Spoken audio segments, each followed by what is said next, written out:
Andersen. Alright, my dudes. Well, if you were watching along in the last episode and saw during our G550 fix mission, we accidentally hurt the C55. And today's episode is going to be diving into it, and fingers crossed that nothing found is too dramatic. Basically, the car, I did like a 1, 2, 3 or a 2, 3, 4 pull at the beginning of the video, trying to, you know, make a fun intro. And it ended up having, like, I felt in the moment like a little hiccup in 4th gear. Felt like it lost power for a second. I was driving, and then within like a minute of driving, I was like, this does not sound right. It sounded like it was down a cylinder or down a couple. And luckily I was able to limp it back home, but I was worried in the moment, thinking all the possibilities of what it could be. But I think we're gonna start just with the easy stuff. So the first thing I did when I got back home was I put it on the scanner. So I'll go ahead and show those clips now, and then we'll get back to it. All right, guys. Well, we are diving in the C55 here, and I got my launch scanner hooked up. It's showing misfire cylinder 4, cylinder 8, and cylinder 5. Cylinder 4 and 8 say current and stored. Cylinder 5 says stored. And then there's a general misfiring that says stored. So I guess it's worth clearing and trying to fire it up. I don't know. It could be coil packs, could be a number of things. It could be actual damage. I don't know. But let's try what we can. All right, guys. I just double checked with the other scanner that the faults were cleared. I'm try to start it up. See what happens.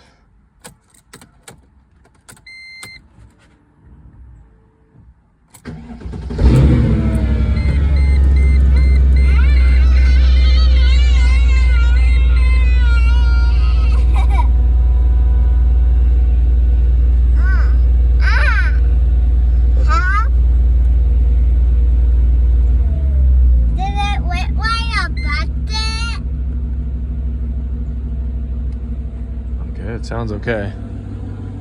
It sounds like it's firing on all cylinders.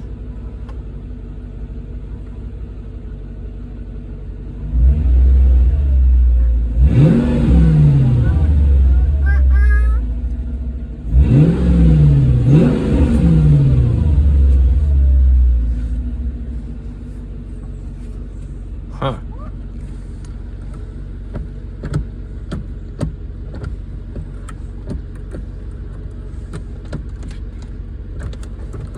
Okay.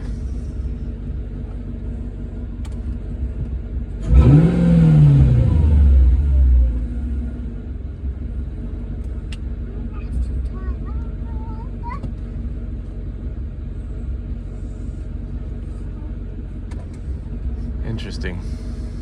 All right, so as you saw, thankfully, or I don't know, thankfully as of now, it looks like it just had some misfire codes. And that could be spark related, most likely, whether ignition coil or spark plugs. I did the plugs in it not too long ago, but I don't drive this thing too often. When I do, I push it pretty hard, or I'm just kind of like driving it short distances from work to home. So I don't know, these are the aftermarket eBay coils, and they were kind of an experiment to see how they did over time. So I think I am going to for sure switch back to the OEM coils. Well, that's weird. It's still got pressure in the rail after sitting. That's actually very peculiar. Okay, I will check that filter also. But yeah, I'm kind of in the dark as far as what could have caused misfires. Basically cylinder 8, 5, and 4. I'm basically going to pull the plugs out and see how they look. I might even put a colder set of plugs in it. I'm running the NGK BKR 6ES-11 right now, which are a heat range of 6, which is like a Bosch, I think also 6. But it's factory heat range pretty much, or stock heat range. And the gap on them from NGK, I think they come at like 0.43. I should be running closer to 0.36, so I did gap these closer to that. So all that said, what I'm going to do right now So all that said, what I'm gonna do right now is basically start pulling out a few of the plugs. I'll start on this side just as easier.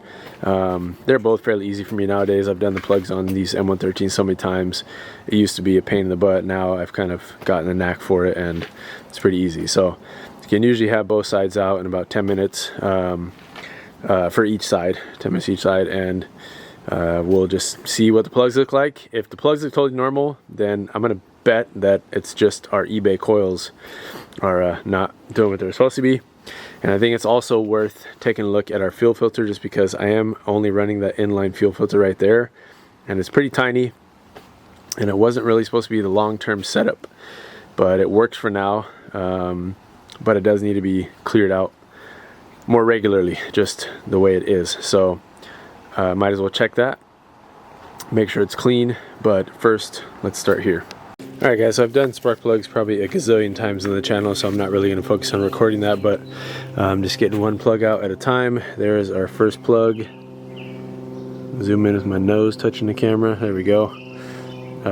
Nothing terrible, a little rich, but yeah, nothing too crazy. So that is, I just looked it up again because I forget about the M113, but it's 1, 2, 3, 4, 5, 6, 7, 8. So that is the cylinder, so it would have been the last one on this bank, and then 5 and 8 on this side. So really I could have probably started at the back there, which I think I'm going to move to here, but most likely I'm going to, I don't know, if I'm going to go in and do this, I'm probably just going to swap all these out, or at least take them all out to check the gaps on them. These are a fairly new plug, so yeah, let's just get to it. I'll start pulling these out, I'll show you guys as I go. And if you're curious what I use to get spark plugs out, this is one tool that I actually do kind of use. That's a Mercedes specific tool. This is,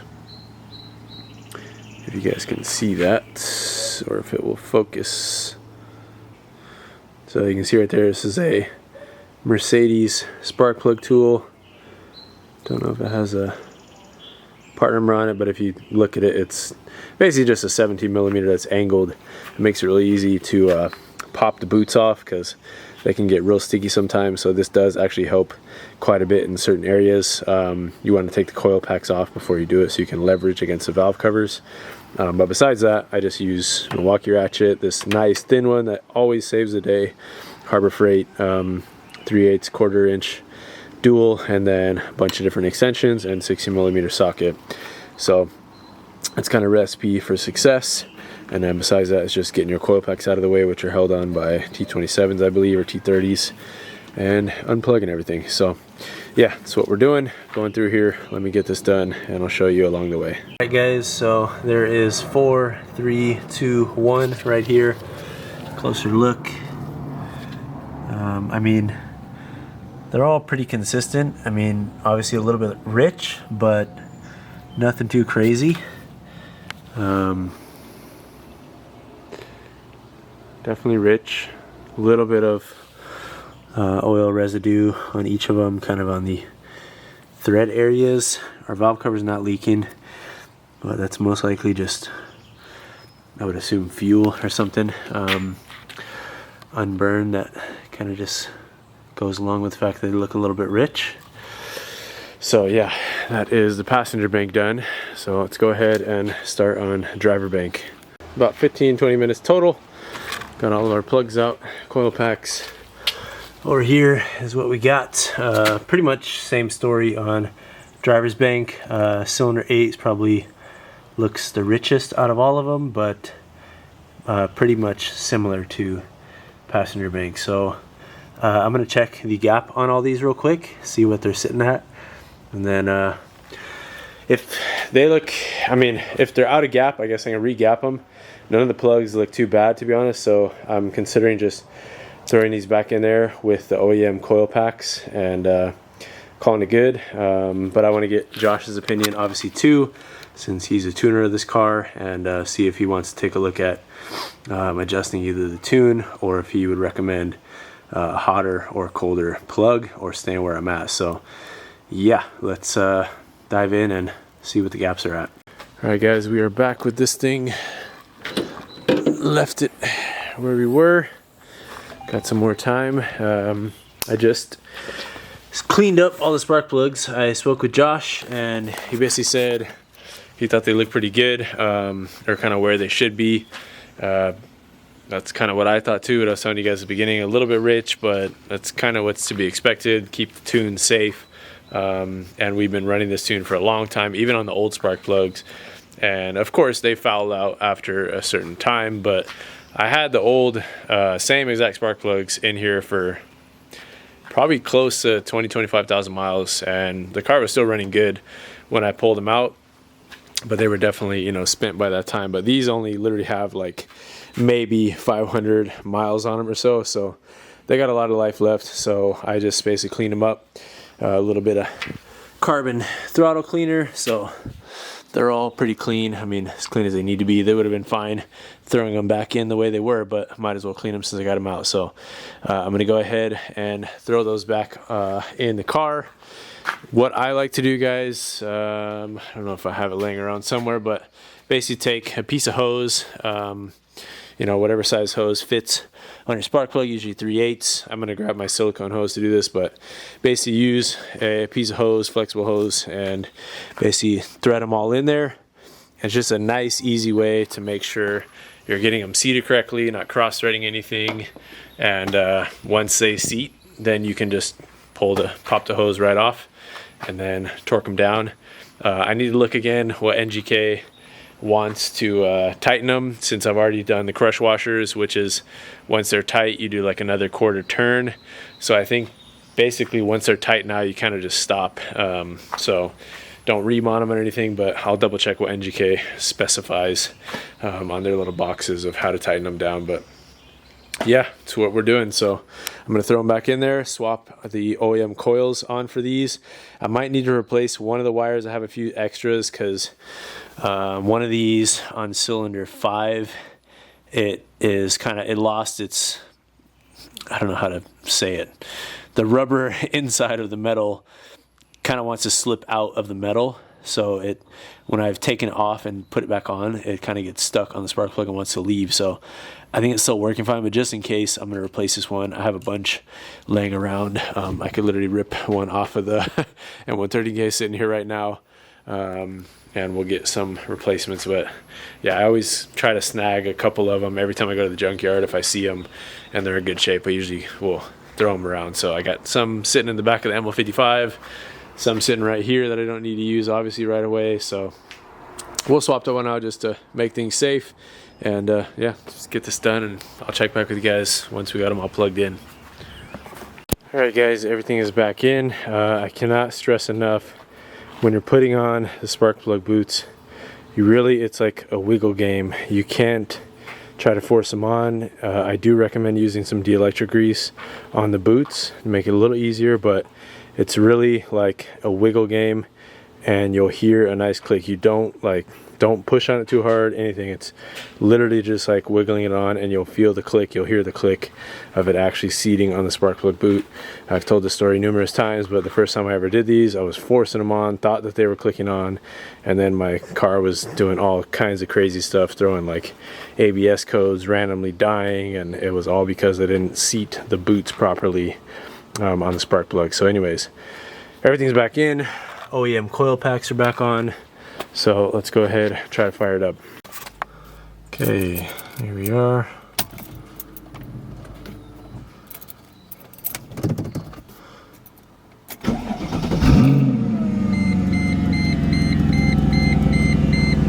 Alright, good sign right off the bat.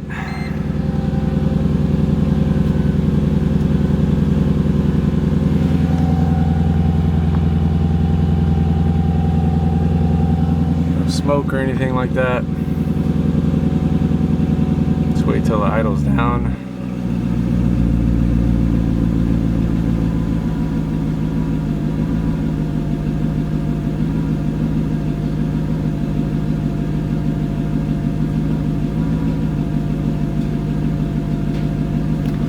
Let's go listen up front real quick.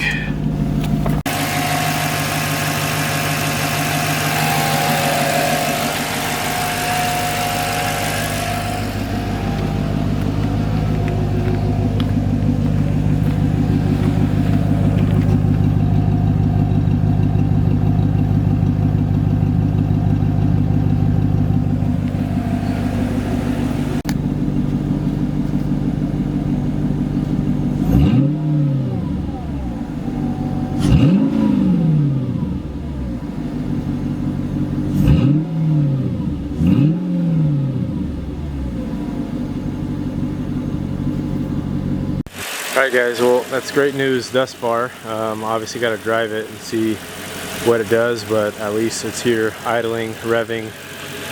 Fuel pressure looks good. When I first came back,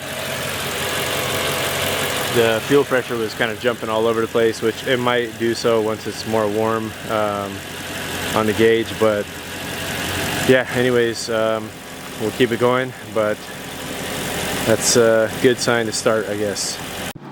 Alright guys, well, seems to be cruising just fine. It's a little late right now and I got other things to do, so I'm not gonna take it out on a full rip by any means, but feels good.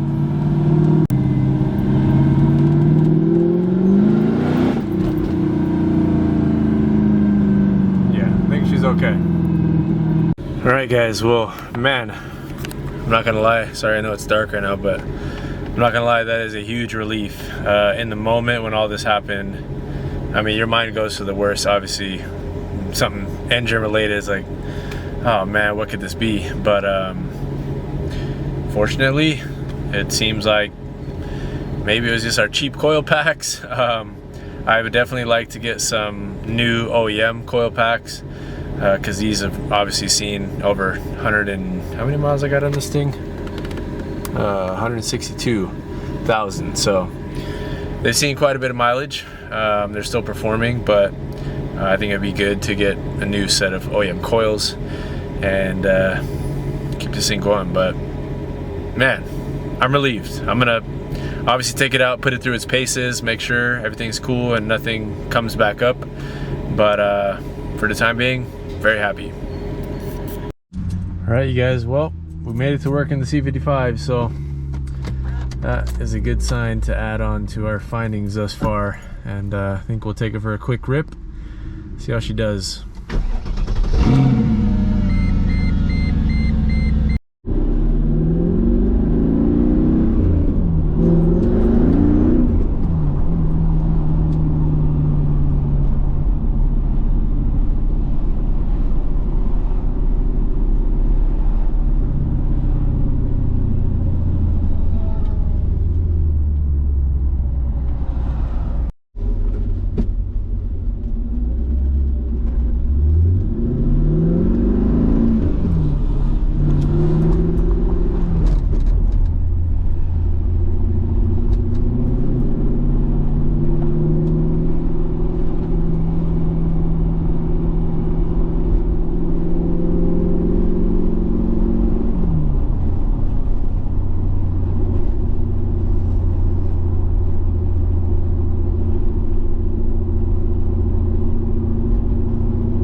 All right, guys. Well, not much of a rip when it's traffic time, but at least we got to pep it up a little bit. But I think it feels good. I don't know what exactly to chalk it up to as far as what went wrong.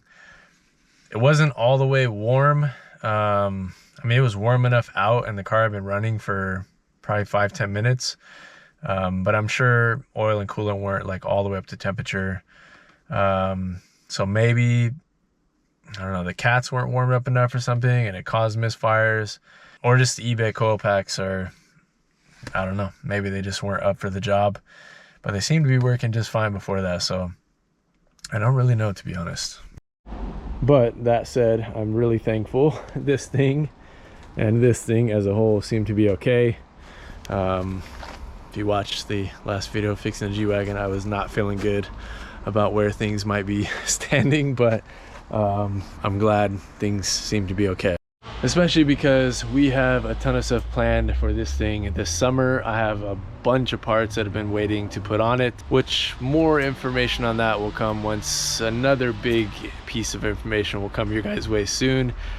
We've got a lot changing this summer and some big reveals happening, and just gonna have to wait for that. So be patient, but I'm so glad we'll be able to continue kind of on my projected kind of plan timeline with the parts that I do have for it and everything I have planned for it this summer. So yeah, that's it.